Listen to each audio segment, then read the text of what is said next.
Frozen in time, stuck in the past, afraid of technology. That's what this audit says about the Hamilton County Sheriff's Office. Our I-team is on top of the report, blasting the department, and we have team coverage tonight. Jason Law and Chief Investigator Brendan Keefe. Jason, that audit not pulling any punches. No, not at all. This audit actually paints a pretty scary picture of what kind of shape the Hamilton County Sheriff's Office is in. In 17 pages, the Sheriff's Office is described as being woefully outdated, untrusting of computers at times, and resistant to any kind of change. At one point, the audit says a failure to promote from within up-and-coming leaders led to what one staff commander called a lost generation of talent. Now, on staff shortages, the audit reports a half-decade of continuous reductions in force have left the Sheriff's Office with a truly bare-bones staff. There is no fat or even meat left to cut, and any further reductions in staff will cut bone.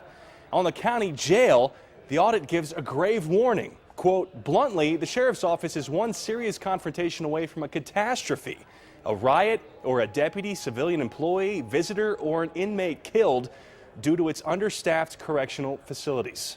The audit goes on and on through many departments, warning for updates to policy and also a change in philosophy. Now, Brendan Keefe spoke just moments ago with Sheriff Jim Neal, who ordered this internal audit after he took office. The sheriff ordered it, Brendan, and he asked for it, but he can't be happy with what he's read through this. Well, Jason, imagine being the head of an organization getting an audit with the words you just read and others like this, that inmates are brought in from the field. These are felony inmates simply handcuffed to an easily movable chair. They're located between felony warrant officers with a flimsy cabinet made of thin wood paneling, marked and serving as an armory filled with weapons and ammunition. This says inmates and wanted felons simply can't not be 3/8 of an inch from accessing firearms. Imagine that. But also this report gives the sheriff ammunition to go to the county and ask for more money to make these changes happen.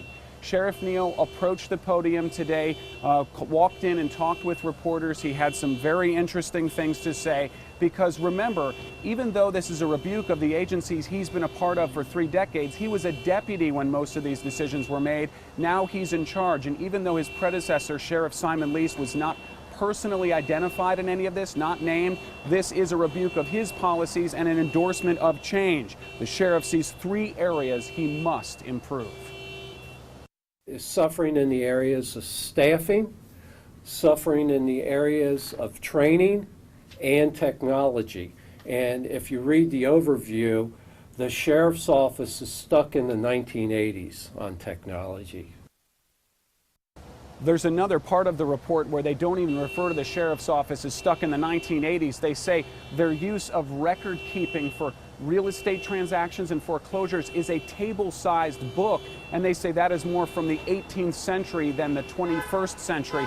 The previous sheriff and his chief deputy didn't even use email, and while they were investigating all of this, the auditors actually heard the AOL chime, "You've got mail," from the 1990s, indicating that simply people here afraid of computers. There is one good note in all of this. The report did say that the staff is dedicated, though unwilling, to change. Brendan Keefe, 9 on your side at the Sheriff's Office.